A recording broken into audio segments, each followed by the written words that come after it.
it's fascinating to me now. Everyone's got this clever way of twisting things and justifying it. Do I think it's in Hollywood a lot? Yes. Do I think you're going to see it in Hollywood more now? Yes, because a lot of these hormones are going to become so easily available to a lot of these actors. And I think it really comes down to, who's willing to take that dive or not. And I'm really not working with people one-on-one anymore. But if I was, I guess it would get to a point where I would be training people and probably wouldn't even know about it because they would probably just keep it from me. And, listen, I don't think anyone in Hollywood, and this is going to be kind of a kick to a lot of them, but I don't think anyone in Hollywood looks so amazing that I would say that any of them, a human being can't do that naturally. Hello, and welcome to a new episode of Muscle for Life. I am your host, Mike Matthews. Thank you for joining me today to hear from Don Saladino on how to make nutrition and exercise work for very busy people who have very demanding and, in some cases, unusual schedules. Like, for example, Hollywood stars, who Don has worked extensively with, but also people who have limited time for nutrition and exercise for other reasons, like CEOs and people working on Wall Street and others. And as Don has over 25 years of experience and has more than 40,000 one-on-one coaching sessions under his belt, he has rightfully earned a reputation as the go-to trainer for Hollywood stars, for professional athletes, for busy professionals. And in this episode, he is going to talk about how he approaches nutrition and training with these people. He's also going to talk about celebrity transformations and how what you see on the screen isn't always reality. He talks about the role of lighting, angles, and yes, he also talks about steroids, and he shares his opinion on the role that steroids play in at least some of the more impressive celebrity transformations that we have seen over the years. Don talks about how he designs flexible and sustainable fitness and nutrition plans for his clients, and more. We will get going with today's episode shortly, but first, I need to tell you about the fish oil supplement that I take every day. It is called Triton, and it's from my sports nutrition company, Legion. Now, why do I take Triton every day? Well, there are two reasons. The first is fish oil is one of the best sources of omega-3 fatty acids, which are vital for reducing the risk of various types of disease, for maintaining healthy levels of inflammation, for supporting mental health and cognitive function, and more. And the second reason is, while it is possible to get enough omega-3 fatty acids from your diet alone, it can be difficult to do if you don't regularly eat enough of certain foods like olive oil, avocado, nuts, and fatty fish.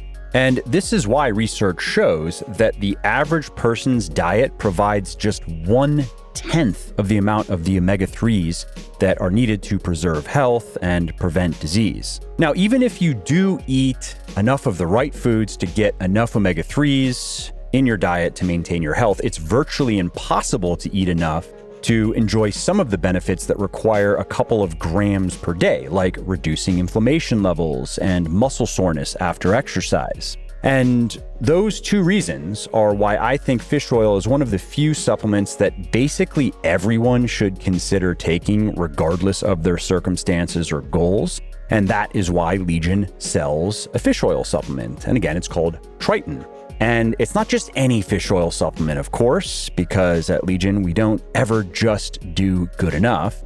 It is a 100% re-esterified triglyceride fish oil made from deep water Peruvian anchovies and sardines caught by fisheries approved by Friends of the Sea. Now that's a mouthful, and it sounds like a mouthful of marketing puffery, but it's not. First, re-esterified triglyceride fish oil is the gold standard of the different forms on the market because it is chemically similar to the natural form, the triglyceride form, but thanks to how it's created, it's more bioavailable, it is more resistant to oxidation, and it contains significantly more EPA and DHA, which are the specific omega-3 fatty acids that we are looking to get from the fish oil, and significantly fewer contaminants.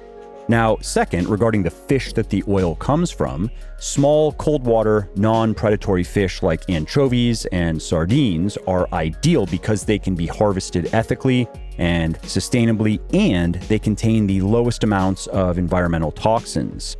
And then third, Friend of the Sea is an organization that audits fisheries annually to ensure they meet the highest standards of ethical, environmental, and sustainable aquaculture. And that's not all that makes Triton special, because it also contains no artificial food dyes, fillers, or other unnecessary junk.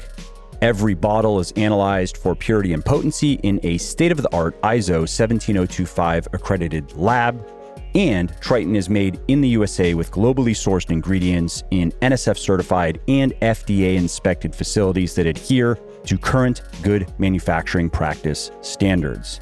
And all of that is why Legion has sold over 150,000 bottles of Triton to over 50,000 customers who have left it over 1,000 five-star reviews over on Legion's website and Amazon. And if you want to try Triton, you can get 20% off your first order by going to buylegion.com/Triton. That's BYLEGION.com/Triton and using the coupon code MUSCLE at checkout. And then you get your Triton, and if you don't like it for whatever reason, all you have to do is let us know, and we'll just give you your money back. You don't even have to send anything back to us. So again, go to buylegion.com/Triton now. Try Triton risk-free, and while it will not turbocharge your physical performance or your mental health or your immune system, it will support many important aspects of your health and well-being. Hey, Don, it's nice to meet you. Mike, thanks for having me on, man. Yeah, appreciate it. You have a cooler background than I do. It's not bad. This is my home gym. It's called The Barn. I built it in 21. So it's a 2-floor. It's like I wanted to build a commercial grade gym in my backyard and just have my friends come in and shoot content out of it. So it's a very cool place, and I'm lucky to have it. Yeah, I love it. I have a house under construction, and I'm gonna build a separate building with a gym and some other stuff. But for now, I'm in the rental house, which I love so much. You're lucky to be doing it. We're about to go into a gut reno in like probably the next few weeks. So it's real, but it's definitely a blessing. You say that now. I thought that going into it, but anyway. So I wanted to have you on to talk about helping people with busy, complex schedules and lives get into shape and stay in the shape. And you've done a lot of that throughout your career. You've worked with a lot of celebrities who have to live that way. You've worked with a lot of people who are busy business people and otherwise. And these people do have some unique and legitimate challenges. And it's not as like the simple cookie cutter advice that you would give to, let's say, a 25-year-old kid who has literally nothing but time. They can just sit in the gym for 4 hours per day. Those are two very different people. And you could say, well, yeah, I mean, the fundamental principles apply the same, but yes, how you actually apply them successfully changes though, right? Yeah, 100%. And you brought up the celebrity angle. I think what most people don't understand is that they think that most of these Hollywood people have private chefs and trainers with them all the time, and that everything's just easy. I actually I've trained over 40,000 1-hour sessions in my life. That's how much coaching I've done since 1999. I was training pretty much 40 to 60 1-hour sessions a week. I'm known for it. I'm known for the guy who's getting up at 3 a.m. to open my club at 3:45. I've done more coaching than there's very few people that I've met have done more coaching than I have. So I've worked with different people, from Wall Street to the house mom to professional athletes to these Hollywood stars. And I think what's interesting about the celebrity is that life is always changing entirely for them. Where, say, the Wall Street person is waking up every morning and they are the person they are. Like, I'll wake up, even now, I'm Don Saladino every morning. I'm in my home in Long Island. I have my 2 kids, my 3 dogs, my wife. I have my business. I travel, but there's a monotony to my schedule that, I'm still Don Saladino. The interesting thing about working with a lot of these celebs is they have to become different characters. They have to become different people for periods of time. And, it's some of them can't always jump in and jump out of character. They leave set. Some of them will be, more of what they call more of a method actor, where they'll kind of stay in role for a couple of months or whatever it is, or they're constantly trying to incorporate this accent, and they're doing it in a different time zone, and they have to learn new skills for the role. I don't know about you, but I didn't grow up sword fighting, and a lot of my actors that I've worked with who are in the Marvel movies have to suddenly do all these stunts that they weren't accustomed to doing. I think being away from their family and being in these different environments where the schedule is consistently changing. They have to work overnight one night, and the next day they're on the day shift.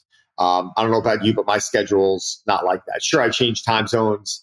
Yes, I'll be in, 4 or 5 different countries in the next few months. No problem. To me, that's easy. When you're taking them away from their family and you're putting them into this environment with this new crowd of people underneath this stress, where if they get sick, they can't take a day off. Right? I was coming the other day when I was with Ryan Reynolds on Deadpool. He had walking pneumonia at one point. He's not going to call in and say, "Hey, I'm not coming in." Right? It's just not. This is not like someone working at Goldman Sachs where they're like, "Oh, I have a cold. I'm gonna work from home today." It doesn't work that way in Hollywood. So, if anything, I even find that working with the individual in Hollywood is a bit more difficult than working with the professional athlete, because the professional athlete, yes, sure, they're getting injured, but so is the actor. It's like they're breaking legs, breaking wrists. They're trying to do their own stunts in certain scenes. They're hurting themselves, breaking noses in fight scenes, doing things that the general public doesn't see. They're not trained for this, right? Tom Brady was trained to be a quarterback. There's also an incentive for the owner of Tom Brady's team to keep him in the game for as many years as possible. Whereas, yeah, I mean, actors come and go too. So I think there's always that pressure that, suddenly some critic is. See, sport to me, I feel like it's really easy because the proof's in the pudding. Like if the New York Mets win a ball game, 5-0, and they go on a winning streak, well, they're doing really well. And if they make the playoffs or the World Series, well, there's the proof, right? You can have a Hollywood actor that's, has a great reputation that suddenly goes in and does a phenomenal performance. There might be a bad director, right? There might be bad editing. Suddenly the movie, which was supposed to be a serious movie, comes out to become a bit cheesy or definitely not what they expected. This happens, by the way, all the time. So I think, someone's career can get smashed in the blink of an eye. All that has to happen is one interview, someone catches you in one bad mood, and suddenly, you're a terrible person. There is this pressure that I've noticed that Hollywood has. And listen, I have no reason to be saying this. I'm completely neutral because I work with everyone, or I have worked with everyone. So I think there is a respect that I have for a lot of these actors and what it is they have to do. And listen, a lot of them don't exercise, right? A lot of them, when they have to get ready for a movie, they're like, well, they're telling me I have to get stronger and build muscle. I'm like, well, what does that really look like? Like, well, they said I have to put on 10 pounds. Well, do you have to put on 10 pounds, or do you have to just get stronger and appear to have put on 10 pounds? Because that's, this looks very, very different in my book, or it can look very different in my book. Let's go on Google, pull up some pictures of what is the physique that you're trying to create. And it has been interesting for my 25 plus years of working with these people, how many different projects I've had to, look at. And even sometimes it's maybe as easy as, nope, like, you're fine. You've got 2 months. Like, you're exactly where they want you to be. Let's just stay healthy and stay resilient and keep energy high. And let's not beat the shit out of you to the point where you're going to go into shooting this role feeling like garbage or feeling exhausted.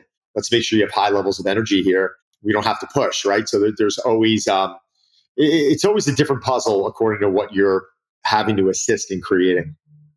And when you're working with, whether it's celebrities or Wall Street guys or whoever, again, complicated schedule, that they're limited on time that they can put to training. They don't necessarily have easy access to perfect nutrition.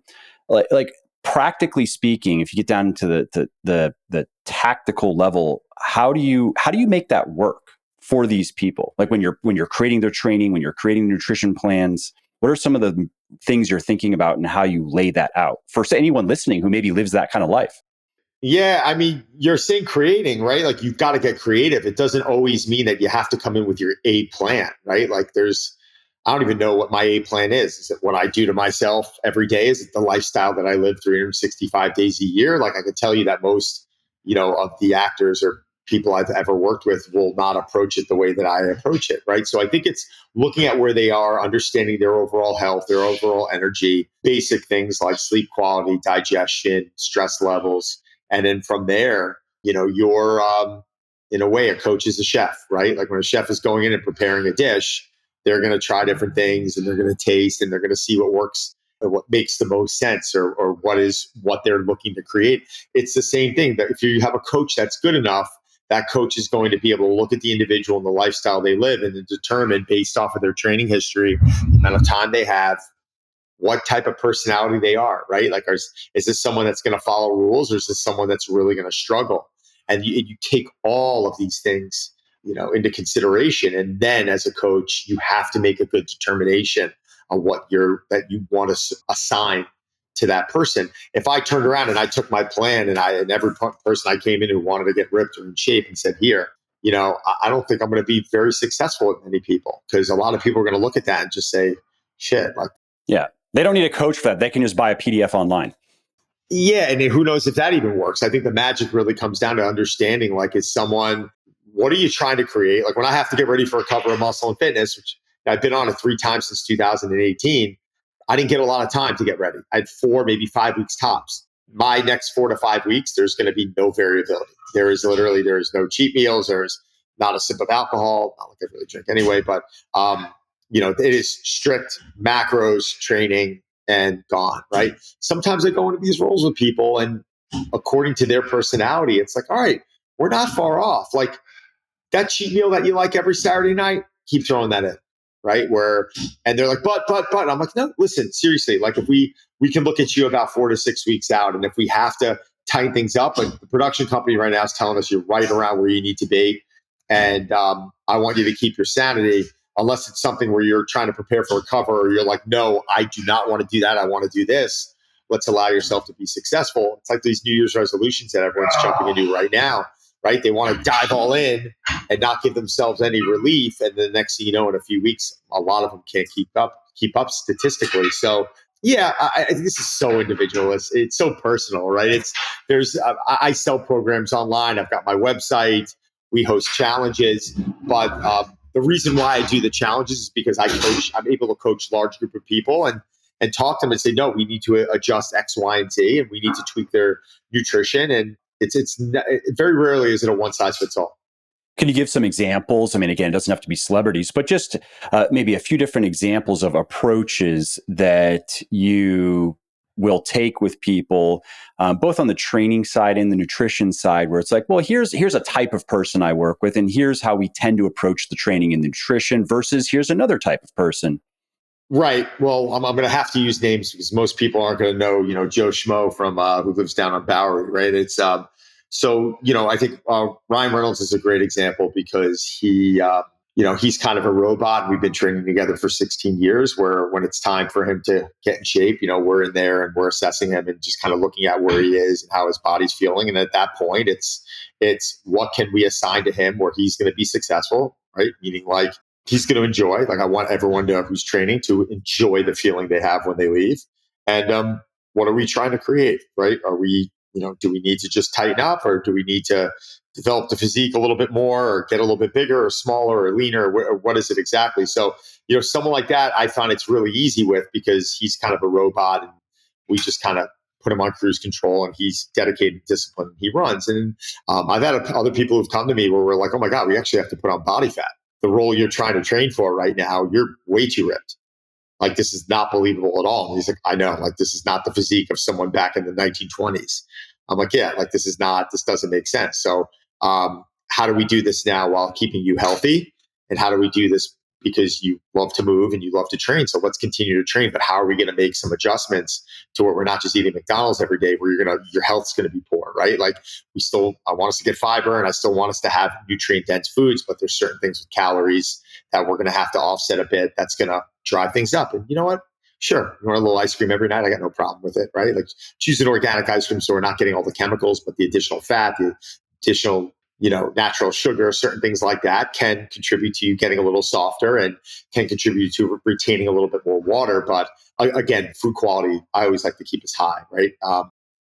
What are sorry to interject, but this is a question that I've just gotten many times over the years from usually from guys, sometimes from women as well, who struggle to gain weight while also eating mostly nutritious foods, where they don't want to just try to drink a gallon of milk a day because they're going to just throw up, or they don't want to just eat fast food. Are there certain kind of go-to foods that you like to include in a meal plan, just getting calories in a nutritious way?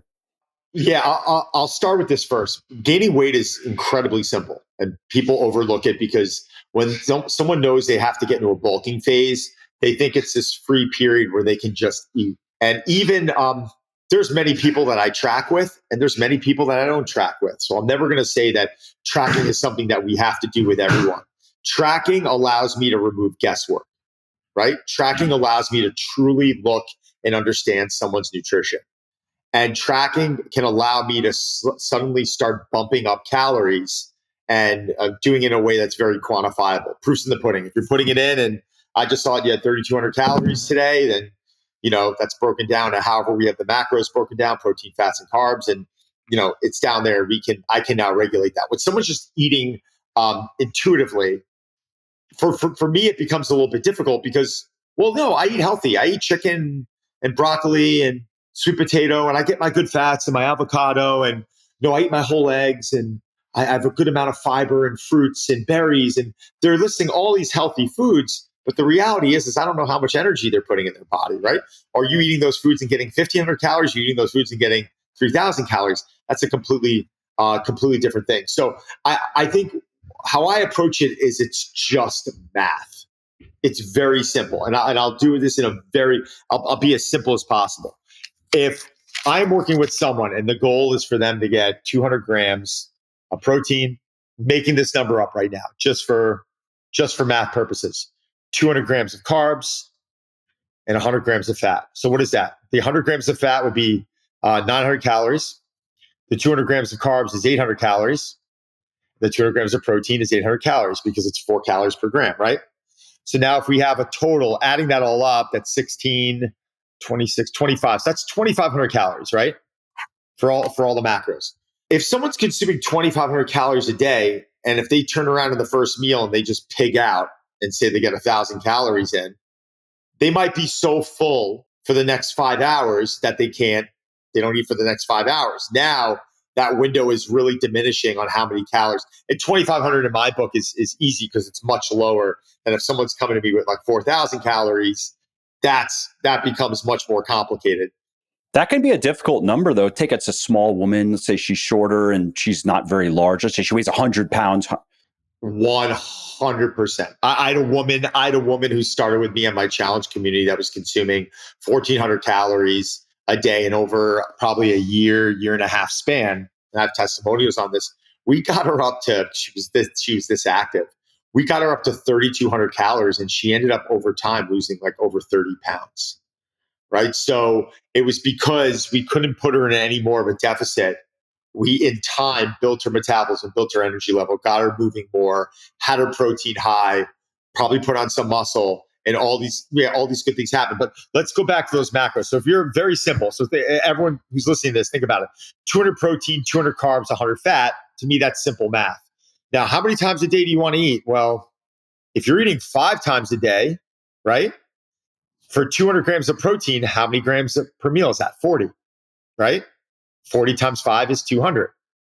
For carbs, how many grams is that? 40.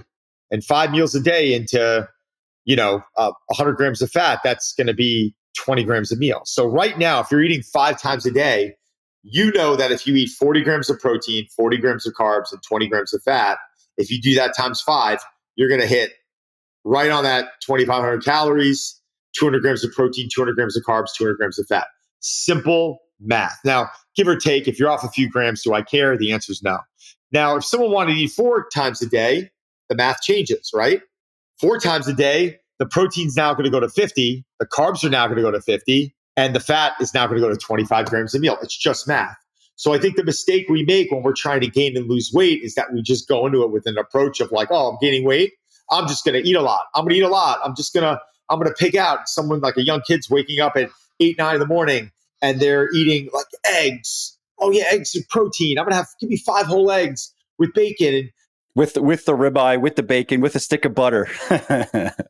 yeah, exactly. And the next thing you know, they've consumed so many calories that for the next 5, 6 hours, they're not hungry. They're not able to eat. Right. And then we've eliminated all of that opportunity to consume all this nutrition that we need. For me, eating isn't only about macronutrients, it's about the nutrition that we're getting, the micronutrients. So if I'm just having white rice, that's a great carbohydrate for me. But if I just have that alone, there's no nutritional value to that. There's no fiber, there's no vitamins, there's no minerals. So I'll have the white rice, but you'll see that during the day, I'm also having the sweet potato, the berries, the oats. The white rice might be just because I can eat a lot of it. And I need to have my carbs up, typically throughout a day. So I think for most people listening to this, if you're trying to gain or lose weight, tracking can become very beneficial. It's not necessary for everyone, but the tracking is going to eliminate so much of that guesswork. And then someone like me is going to be able to look at, well, how much fiber are you getting? Wow, you're a woman consuming 15 grams of fiber a day. That's just not enough. Well, what do I need to be? 25. Let's get that up. In a few weeks, suddenly she's like, oh my God, I feel fuller. I'm not craving crap at night.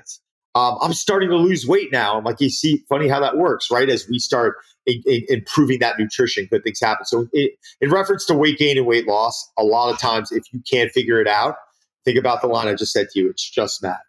And as far as individual foods, have you found that there are certain foods you like to at least try out with clients? And that could be for losing weight or gaining weight. Like, for example, I'll just throw one out there. When losing weight, obviously, the more nutritious fiber containing foods you can eat, the better. They keep you full. And a tip that I actually got this from Menno Henselmans, that to give him credit and forwarded along. He had commented in an interview that he did that it's a zucchini soup is what he would recommend this to a lot of his clients, because for some reason he was just commenting that zucchini in particular, you can eat so much of it in a soup and it just seems to be very filling. So that was just a random thing that Menno had commented. Not that there's anything special about zucchini. It's interesting. No, it's interesting, and obviously, I don't know him, but I've heard the name, and I know he is respected, and I know he's smart. He's a very smart guy. Like, soup for me is just something that's very difficult for me to track and keep track of. To stay on top of the things I'm putting in my body. Now, zucchini, it's kind of a free food, right? You can eat that over and over and over. But does that mean someone can just go into a restaurant if they're serving zucchini soup? Well, we don't know if there's sugar in that or salt in that or homemade. Yeah, okay, fine. So yeah, but I want to say that and make sure that no one gets. Well, that means zucchini soup's on the menu. Let me order 10 of them, and they're suddenly getting all this other stuff. It's really creamy. Oh, it's good. Yeah, exactly. Oh God, it's gross.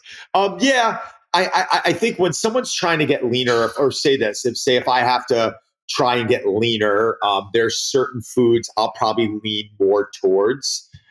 If I decide to take myself in a little bit of a deficit, I feel like foods that I don't need as much might be the stuff, like the jasmine rice, right? And maybe it primarily becomes sweet potato, or maybe if I'm in somewhat of a little bit of a bulking phase, I will have some sort of like a fibrous sprouted bagel, just to be able to like bump up carbs. And it's very palatable, meaning like you can just eat it. Like brown rice, eat a lot of brown rice, it's very difficult. 8 ounces of sweet potato, man, you're not getting a lot of carbohydrates there. What is that, like 50 grams of carbs maybe? And so think about that in comparison to about the same, what would appear to be the same amount of white rice, you're getting way more carbohydrates from white rice. So I know there's foods that when I have people bulking, they're still very healthy foods. Medjool dates, right? They're like a little secret of mine where they're so easy, high in fiber, high in sugar. But if you're in somewhat of a bulking phase, pumping these in around workout time, getting 5 dates, I mean, that's like 100 grams of carbohydrates right there. I mean, how easy is it now to eat 5 dates and to bump your macros up? So I do know that in bulking phases, you will see a little bit more leniency in the world of those specific foods that I will incorporate. But when it's time to get cover ready, if I'm 215 pounds now and the covers I'm on, I'm like 207, that's not a lot of weight for me. But still, by tightening up the type of food I'm consuming, I do find that I can create a level of dryness in my body without actually having to dehydrate my body of water. So the last 4 shoots I went to, 3 with M&F and 1 with Men's Health, I think it was in that 2018 span, I didn't dehydrate my body at all. So, I wanted to go in there with something that's very attainable, that I'm proud of. I've been a drug-free athlete my entire life. Doesn't make me any better or worse than anyone else.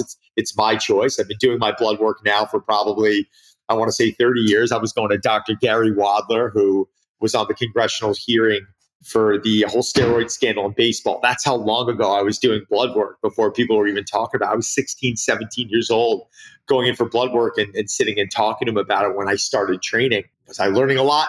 Not really, but kind of. I mean, I think as the years came on and this became much more of like an accepting thing and people were understanding what optimization was, I think that was when, people started looking at the possibilities. But, why would I take something if I was never deficient in a certain area? If you're looking at my bloods going, wow, his blood work is really in a nice place, which I attest to the last, 30 years of the way I live. I'm going to be 48 in April.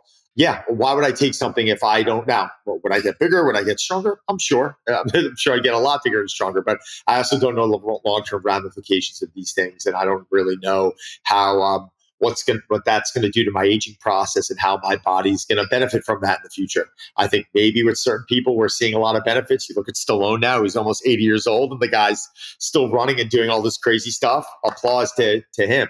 And there's other people that are unfortunately not that lucky or they don't have those resources. So I think I got a little off topic there, but no, there's so many things to think about.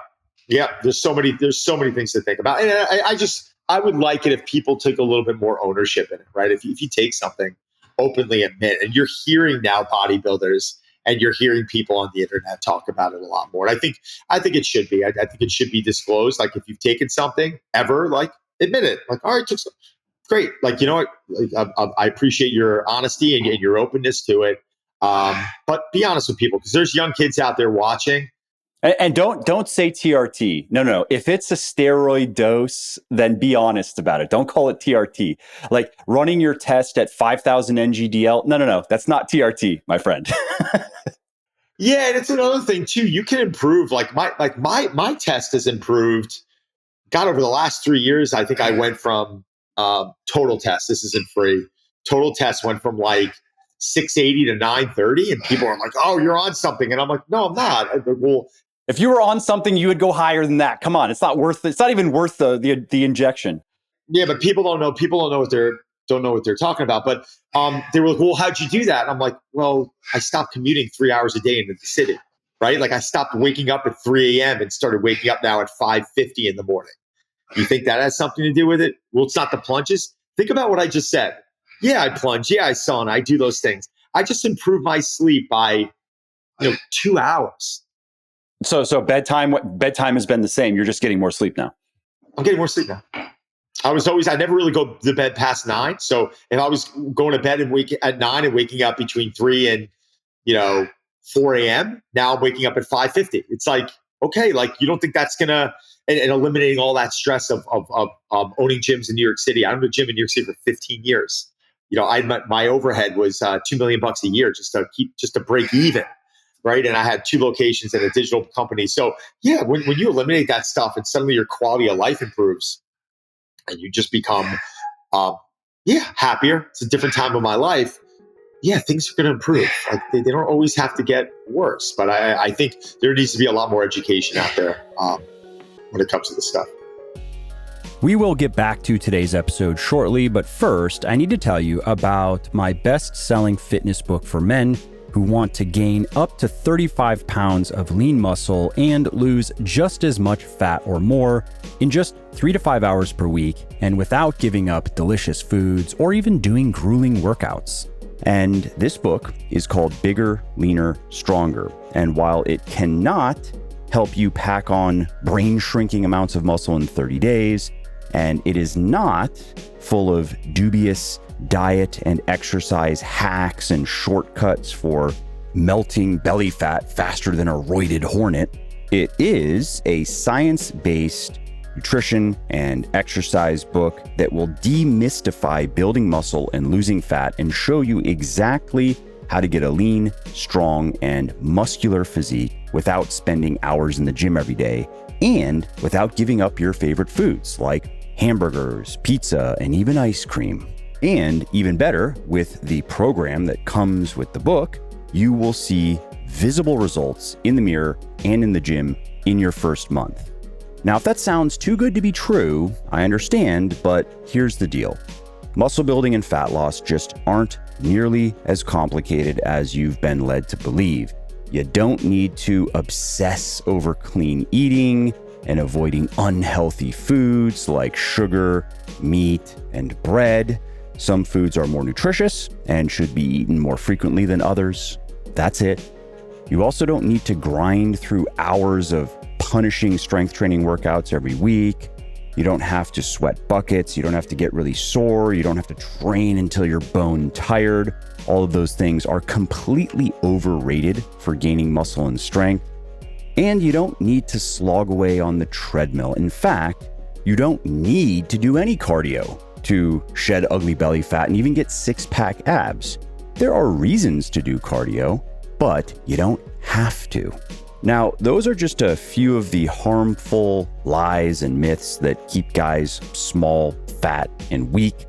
And in Bigger, Leaner, Stronger, you will learn something that most of those men, unfortunately, will never know. And that is how to cut through all the confusion, all the clutter, and create clear, structured, no-nonsense diet and training plans that are tailored to your fitness goals, your circumstances, and your preferences.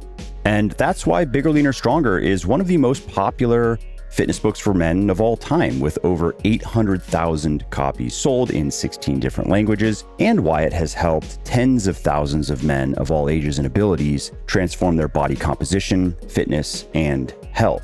What's more, the Bigger, Leaner, Stronger system of eating, training, and recovering is supported by 338 peer-reviewed scientific studies that are referenced in the back of the book.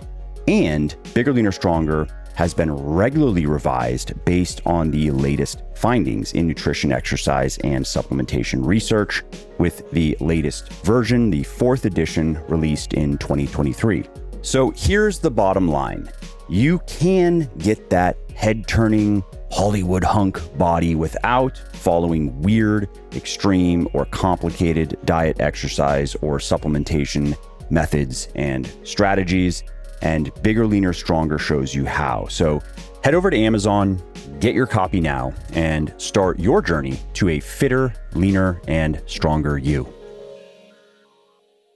While we're on the topic, in the context of Hollywood, that's always a matter of controversy.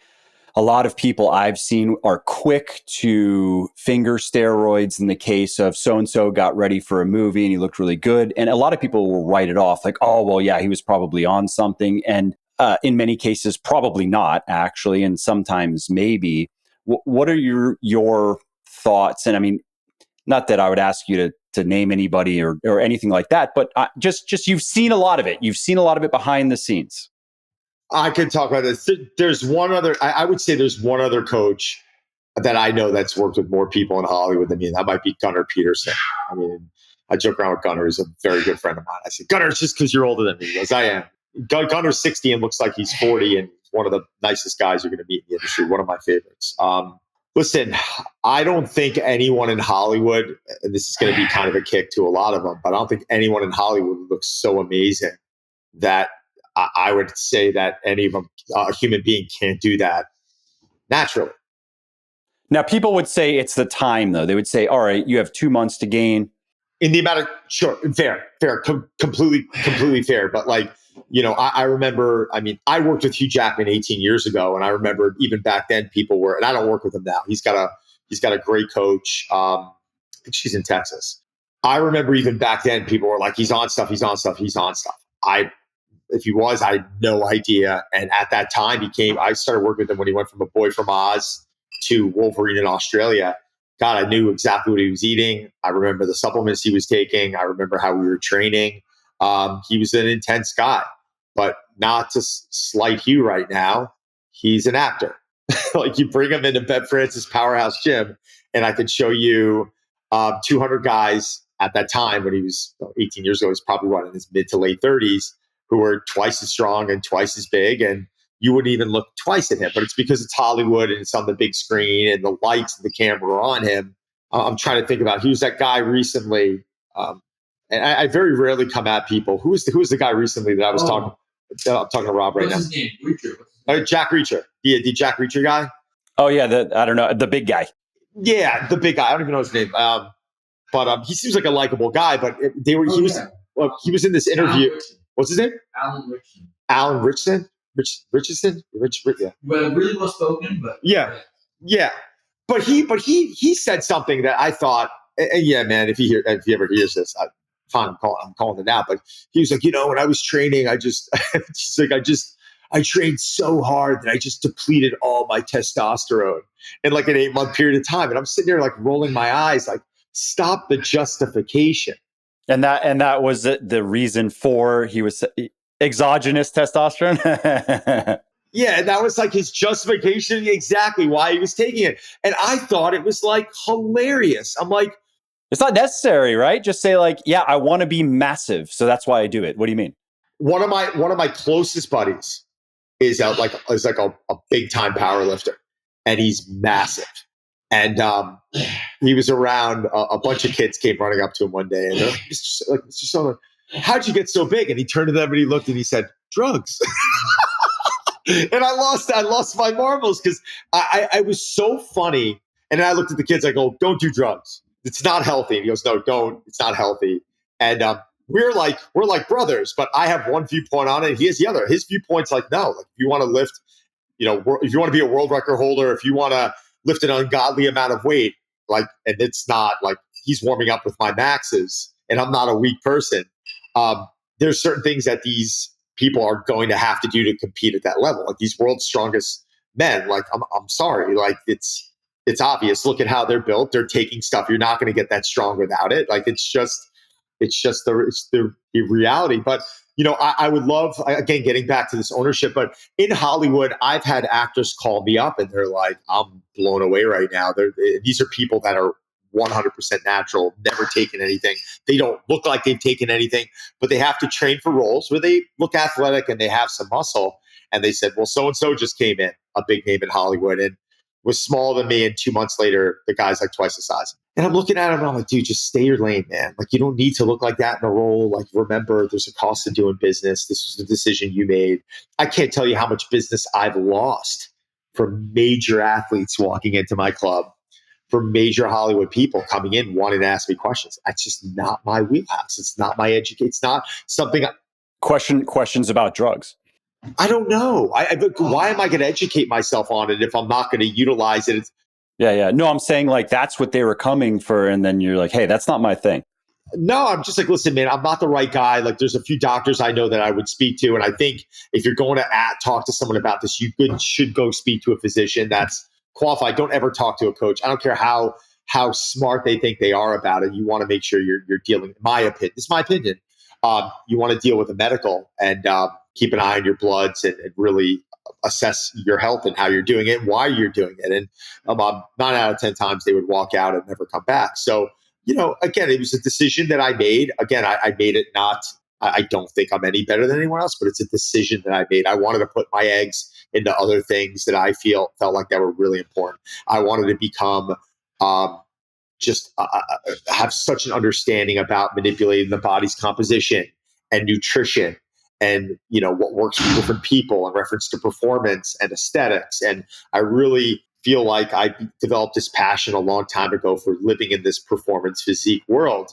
And that's kind of why I think I built the name I built and working with a lot of these people in Hollywood. Do you think that, I don't know if this is a general perception, but it is certainly a perception out there that steroids are responsible for a lot of what we see in terms of Hollywood transformations. Would you say that you more agree or disagree with that statement based on your experience? I think it's out there a lot. I think it's probably out there a lot more now, or some type of, when I say manipulation, I mean, yeah, like, oh, well, your testosterone's at 300. It's a little low. I buried my best friend in 2010. He was my head coach, and he didn't have a family. We had to claim rights to his body.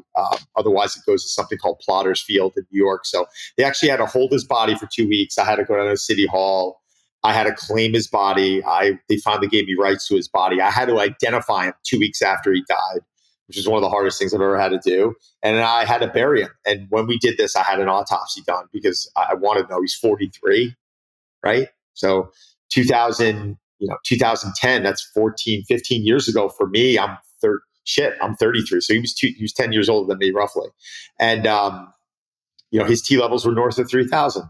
And I just saw this terrible, downward spiral he went on. And this will piss a lot of people off because the people taking it they're, oh, well, he didn't have anyone monitoring it. It's bullshit. He did have people monitoring it. He knew what he was doing. It got to a point where he became addicted to this feeling that he just kept taking more and more and more, and he couldn't get off of it. And then when he got off of it, he felt worse, so he took more. And guess what? That's what a drug addict does, right? So even with something like testosterone, which most people say, well, it's not a steroid. It's not. Yeah, but it can be abused, and it can be abused. I'm sorry. It factually is a steroid hormone as well. According to the dictionary, I don't know. According to the dictionary, yes, but a lot of people will start categorizing things now differently. Like, well, it's not tren and it's not D-ball. But of course, these are coping mechanisms. Exactly. And I'm glad you gave that kind of side eye look there, because sometimes if I have a conversation with someone, they'll come at you and attack you. Just the other day, I heard someone on the internet saying, well, isn't creatine a controlled substance now? Isn't that like they were trying to put creatine on the level of taking a hormone?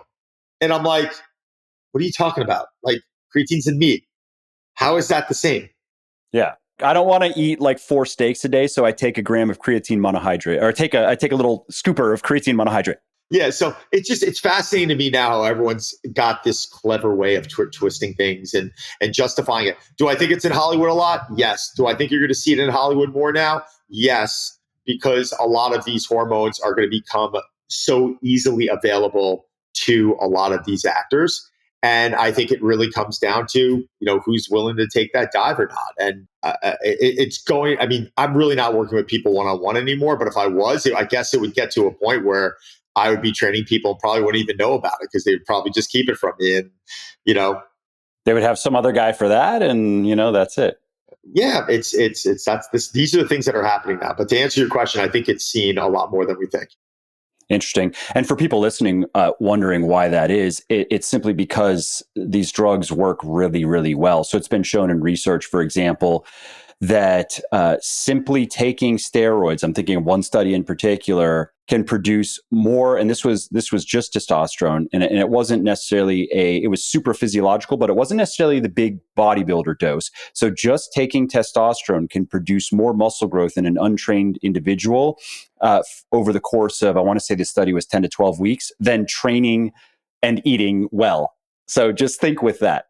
Yeah. Okay. So that might help. That might help a lot of these actors out. But no, I'm not endorsing it. Like you, I'm going to stay drug free as long as I can. If my testosterone, if I'm 75 years old and it's 200 NGDL, I've done everything I can. My quality of life sucks. My dick doesn't work, et cetera, et cetera. Yeah, I'm getting on TRT. I always wonder by then, right? Like, let's say I think someone asked me this recently, like, you're 80 and, suddenly things have evolved so much. That's 33 years from now, right? It's, think about what we're going to have access to. Think about 33 years ago to 33 years from now. It's like, who knows what we have access to by then, but like, are you taking it? And I'm like, I don't know. It's like, I don't know if that by then I'm like, fuck it. I'm just, I've gone this long already and I'm just going to turn my head and ride it out. Or I mean, theoretically, though, right? If your quality of life, because as you probably know, there are true clinical symptoms that where it's actually you could probably, I think you could absolutely make a good argument that as a man living with clinically low testosterone it's unhealthy. And so if you've done everything you can to bring that up naturally, and that's it, it's just your body is old and worn out, and it's living like that or exogenous, you probably could make just a simple net benefits argument for the exogenous. Totally, 100% agree. A buddy of mine that was blown up in Afghanistan. He had like over 30 surgeries. Nose was blown off his head. Jaw, bullets went through his face. Arm was blown off, reattached, and it got to the point where he finally got on something, and he got over an incredible hurdle, and he's living an incredible life, and his body composition is in a good place, and his energy level's high, and he's happy. And I'm like, oh my God, go, go, go. I've had clients in here that I've worked with. I've had people I've worked with that are 872 pounds. I've had a guy who started with me in here who's a friend who was 5'25", and he actually never wanted to take anything. He's so scared about even taking like Manjaro or like one of those, one of those peptides. Yeah, one of those GLP-1s. So, I think, again, it's to each his own. I think certain people are really nervous about the long-term effects. But like I said, God, 30 years from now, we're going to know a lot. Absolutely. You mentioned earlier coming. I don't want to belabor Hollywood, but it's just something that you mentioned that I made a mental note to come back to is how big of a difference lighting and camera can make. And I think the reason I want to bring it up is just for people listening to make sure that if they're going to compare themselves to things, to at least understand what they are seeing and what they are comparing to. It's unbelievable what they can do with lighting and camera angles. And oh my God, it's incredible. And it's not to take away the shape that a lot of these actors have to get into. They work hard, and and again, remember, this isn't their craft. This isn't like, they're not a bodybuilder. They're not a professional athlete that's been doing this most of their life. And so what they know, a lot of times they come in here and they have to learn these skills, to be able to get this type of shape, right? You turn to Sebastian Stan and he's got a resistance train for Avengers, and they're like, but no, Seb, you got to do 3 hours of sword fight training a day. And he's like, what? Like, what are you talking about? These are things people don't think about. That's a stress, and that's activity, and this is going to tire them out. Think about all this that's on their plate now. So yeah, it really is my respect for them over the last 20. I mean, I've been in the business over 25 years. I think I took my first one on about 20 years ago. It's extraordinary what they have to do in such little time. And in terms of what you see on the screen, just for people who don't know, what is that difference between, okay, you're there in person while they're shooting, and not to take away from anything that they've done, as you said, they've worked hard, they've gotten into great shape, but then you see the final production on TV, and what is that delta, so to speak, in terms of what you're seeing, where you're like, dude, that guy looks 15 pounds bigger than, you know what I mean? How many times have we gotten in mirrors in a dressing room and we're like, oh my God, I don't look like that, right? Like, this is it. Or it's like, oh my God, like, this is the best mirror. Or suddenly, I'm like, oh my God, it looked terrible. Like, there's lighting. I can lift these shades up right now and bleach these lights out. If I take my shirt off, I am not going to look anywhere as defined than if I drop the shades, dim the lighting, get some lighting coming at me at a different angle, do a couple push-ups, get a pump. Like, I'm going to look a lot different. I could do it before, after, and trick everyone and say, this is 12 weeks later. They're going to be like, what? Like, this is, so think about what Hollywood can do. I could do that in a few minutes. I did that once. Sorry, it just reminds me where I didn't do a cover. It was just getting lean for some marketing and stuff. And so I was taking a nap outside. So it was in the sun fully, so that's just sunlight in Florida coming down on me. Somebody took a picture of me laying down. And so I'm sleeping. So no muscle tension. Right. And then just a few days later, it was the photo shoot, and I was probably around 6 or 7%, so pretty lean, and I have a bit of size, right? So pretty vascular, whatever. And people had a hard time believing that those were just a few days apart because of how shockingly different it looked. God, you can manipulate so much. I mean, it's fascinating, but it's still, I never wanted to take away from the work that's being put in. I mean, at the end of the day, even when I go to I've been to probably 15 to 20 Mr. Olympia competitions. I want to be very clear here. just because someone's on a performance enhancing substance doesn't mean they're going to look like that, right? Or doesn't mean they're going to be able to perform like someone in the NFL. Like it takes a special athlete, a special individual to be able to create and develop the skill sets that these people have developed, whether it's standing on stage and posing or whether it's, being in the NFL. Different skill sets, but man, the amount of work, the amount of effort, the discipline that I think a lot of these people have to put in to get there, especially with bodybuilders. I'm fascinated with. I'll just go and you'll go to the Olympia and you'll look at, the classic physique now is probably one of the biggest categories. So you'll look at 100 guys in the back competing, and what are they taking? Top 5? It's like, oh my god! And I can guarantee most people are going to be able to go look at the winner, Chris Bumstead, this year, to the guy who finished 25th. And if they look at them side by side and they don't know what they're looking at, they're going to be like, who won? Like it's. But the amount, even if someone finishes 20th, it's like the amount of discipline, the amount of effort, and the amount of work. For me, that's what I respect the most. Absolutely. You mentioned that with some of these covers that you did recently, you didn't bother cutting water. And I wanted to come back to that because that also is just the topic of how to look a certain way is something that has just come up over the years so typically the way I've received it is people asking about, usually it's around some sort of event, right? So maybe it's a wedding or it's a guy who wants to look particularly good on the beach for some reason or whatever. And that leads to then, are there any strategies aside from, so there's one school, which is you just got to get really lean, forget about everything else, just keep losing fat. And that's one approach. And then there's another approach of getting lean plus other things like cutting water, reducing carbs, or reducing and then increasing. What are your thoughts on these things? And I'm sure you've done a lot of these things, so you're speaking firsthand as well. Yeah, I think it depends on the starting point, right? I think someone like me who's going to walk around really lean all year long, and I never go in any massive bulking phases. I mean, I'm like 6'1". I probably in a year will weigh anywhere between like 207 to as much as maybe 219. And I don't even think that's a true 219, 220. That's probably after a bad weekend, retaining some water. So I don't think so. That sounds like that's a big fluctuation, but it really isn't. I mean, I could wake up one morning and be 5 pounds lighter. It's just, and you know that. Yeah. Or heavier. You can just eat a bunch of carbs and a bunch of salt and weigh 5 more pounds. Well, 100%. So I think when I manipulated for a couple of photo shoots years ago, like 2013, 2014, and I did like water manipulation, carb manipulation, and I just remember how shitty I felt those few times I did it. It was a true contest prep and made it through it, was disciplined and went to the shoot date and felt like I looked great.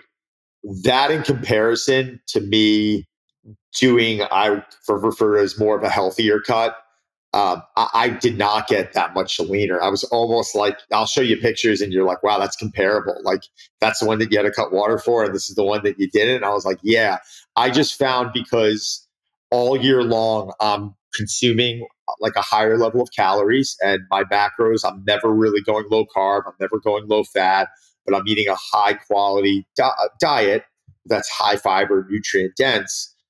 I'm turning around if I'm getting 500, 600 grams of carbs in a day with 250 to 275 grams of protein and say 130 grams of fat, when my body's used to processing that and running through that, the second I have to prepare for a cover, if I drop that 500 to 300, keep the protein around the same and drop the fats from say 130 to 90, that's a massive deficit, but my calories are still pretty high. So what I found with my body is that, I might lose 5, 6, 7 pounds in a week. And then after that, for the next 3, 4 weeks, I might lose like a pound and a half. But every day I'm waking up and I'm like, oh my God, I've got a new vein coming down from my neck to my chest and my arms are more vascular. And then out of nowhere, like a week or two in, I'm starting to see veins come through my abdominals. It's just from the fact that I think I'm used to processing a high amount of calories. And then suddenly when I go into a deficit, this is like most people's surpluses.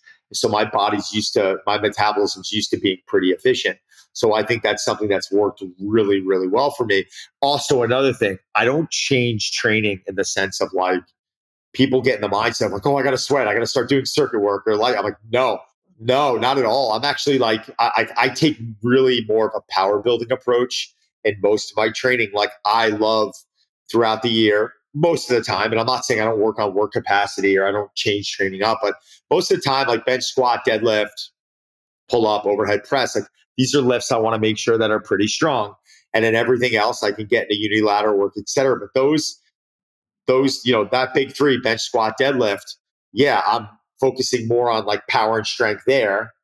And that this is allowing me to stay somewhat dense. And then I feel like everything else, I'm going into more of like a hypertrophy approach. So when I'm, a week or two out from a cover, I'm pulling 500 pounds off the floor. Like I'm squatting a heavy weight. Like I'm hitting fives and threes, and I'm doing these things that I feel like allow my muscle to stay hard and dense.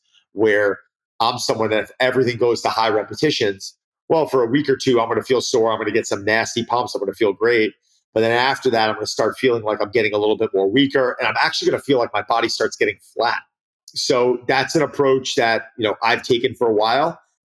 Maintaining that muscle strength and that density for me is something that I think has allowed me to have pretty good body composition throughout the years. So when I decide to start prepping for something or I get a call to prep for something, it's not like, oh, aren't you running around? And it's like, all right, well, yeah, like, am I doing more cardio? Sure, I'm doing more steady state cardio. Well, why aren't you doing high intensity training? Well, I'd be a little too taxing for the amount I have to train to prepare for this, right? Steady state cardio, the easy thing about it, as you know, is we can just do a lot of it, right?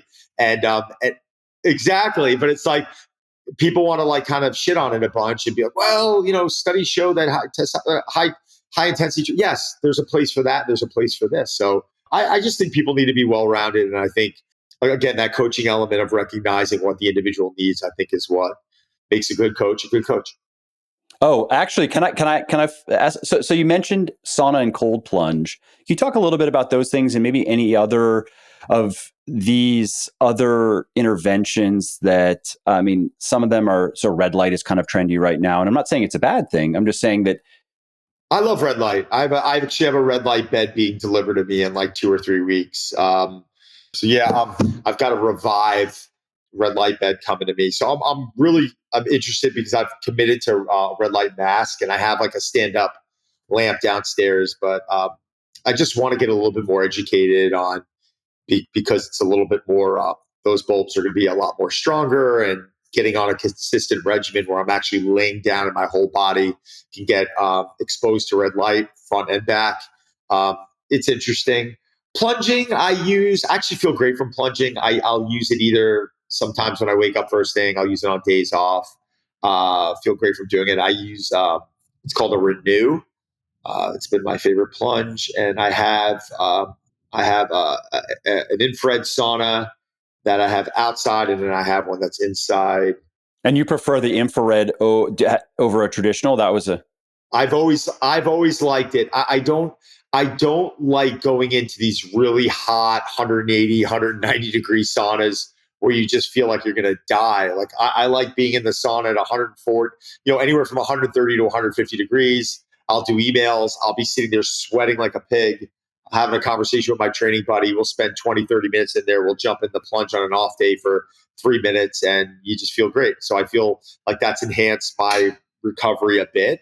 I don't think that there's no benefit if it's ever, because now you're hearing, well, blunts hypertrophy. Like I've been cold plunging for 25 years. I don't know if I've ever, I've cold plunged after workouts. I've cold plunged on off days. I really don't cold plunge after workouts. I mainly do it on off days, but I've never seen a downside to it. So, and then on top of that, what else do I use? I'll use Normatex. I really like this new unit called Firefly, which is these, I don't want to describe it as Normatex, but there's almost like these little sticky bands that give you off impulses that help produce circulation throughout the body. So you could throw them on your knees.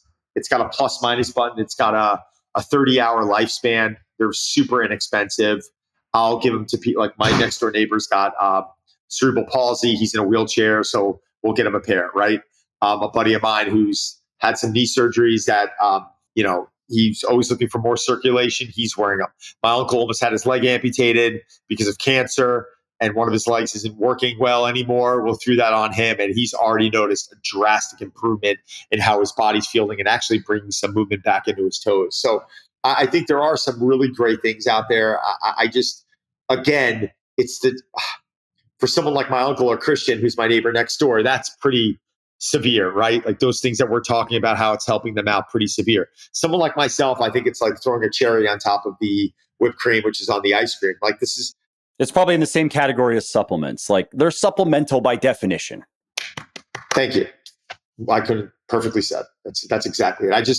People start putting so much value into these things and they're like, do something hard every day. And I'm like, well, is that really hard? Or is doing these things really hard? Like, I think doing what's hard, what I think hard is like waking up when you're tired and continuing to do your routine that you don't want to do.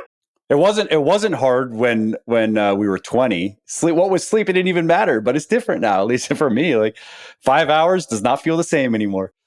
It doesn't. But yeah, I think if people want to pay attention to doing the hard things, be consistent with your nutrition, get to bed on time every night, try and, eliminate or limit alcohol, get high protein. Like these are not sexy things, but they're definitely going to pay the biggest dividends.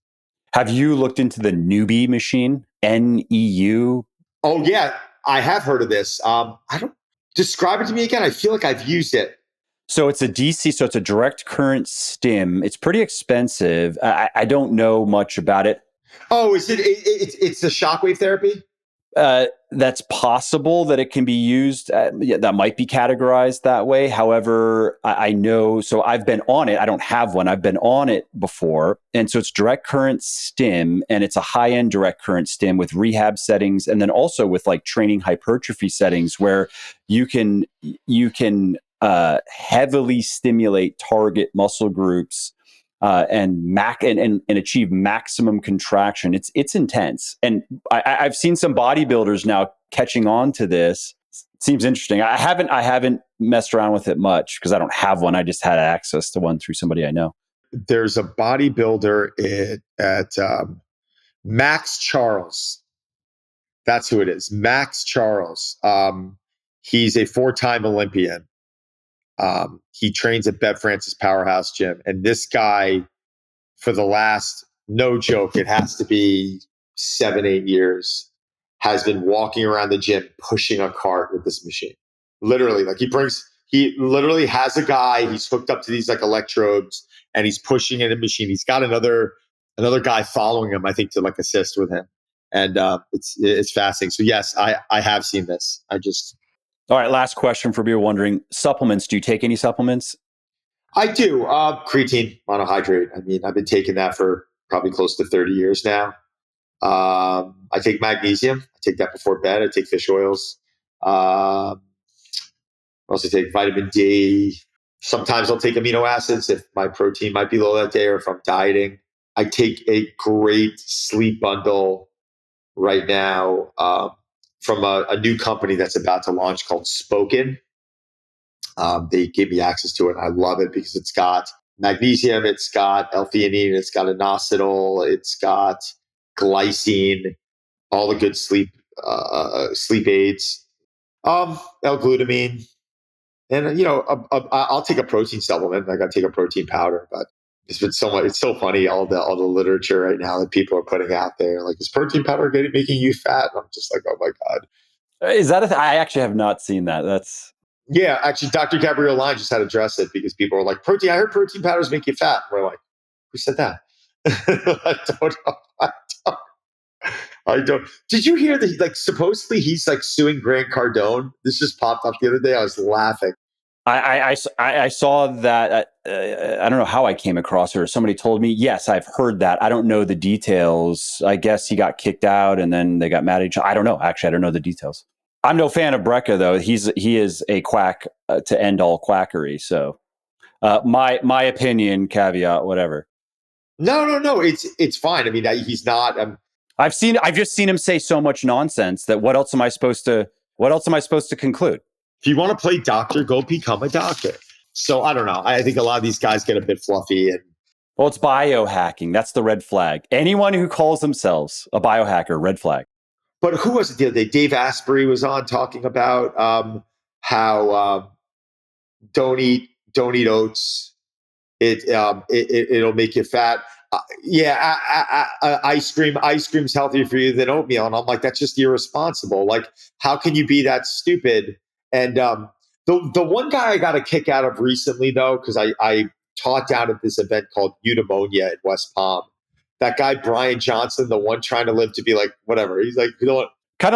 He looks kind of like a lizard already or something, or maybe a vampire. He looks like a vampire. He listen, flat out kooky. I totally get it, but he gets it too. And he's like, listen, I'm a kook. You flat out said it. People are like, what? I didn't respect. Everyone lives their life that they want to live, hopefully, right? Like if you have the ability to live the way you want to live, that to me is like true wealth. Like, yeah, and spend your money. It's your money. Do whatever you want. Exactly. But like people were coming at him, like the women of the View were like, have a life. I'm like, kind of thinking to myself, I felt bad for him. I'm like, this is the life he wants to live. This is what he's doing.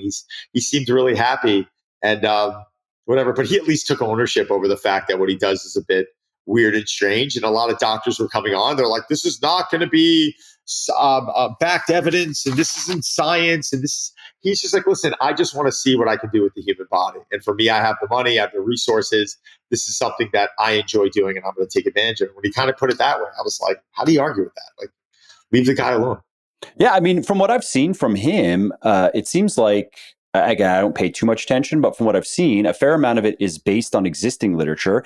And then a fair amount of it is speculative, but it's not absurd. It's based on mechanics that can be explained that at least align with how the human body works. And yes, it is speculative where we don't know if this really does something or not. And so long as such protocols are presented that way, I don't think there's anything wrong with that per se. And even if you were to say, like, I actually don't recommend that I'm doing it because this is kind of my thing. I don't recommend, though, that everyone does it because I don't know. It may be bad for me, some of this stuff. We'll see. Yeah. It's a little, I mean, the whole industry's become a little much. The biohackers, most of them to me should just kind of go away. And that sounds pretty terrible for me to say, but I don't know. You've got really intelligent doctors out there. You've got people who are like, Dr. Gabrielle Lyon and Dr. Dwayne Jackson, who's kind of more of an unknown, and he's one of Prescript's doctors. And even like listening to Huberman the other day, I had dinner with him, like super smart guy, worked at the Cold Spring Labs right over here. Like people hate him because he's just found a way to become really successful, and he's in the media a little bit, but the guy's super smart. So it's like, these are the people, I'd rather listen to these people. Like, why am I going to go listen to a biohacker who's just kind of, walking around with blue light blockers on all day? I think, and the reason why it sounds a little abrasive how I'm putting it, it's just, I think they become a bit irresponsible. Their behavior becomes irresponsible when they're coming in with this one size fits all approach, or when they're turning around to people. Someone in the Midwest right now who's been eating egg McMuffins every morning, and suddenly they're like, you know what? I got instant oats, Quaker instant oats, and it's cinnamon flavor, and it's got some fiber in it, and my doctor's telling me this is better for me than the egg McMuffin. What's better for you? Be honest, what the fuck's better for you?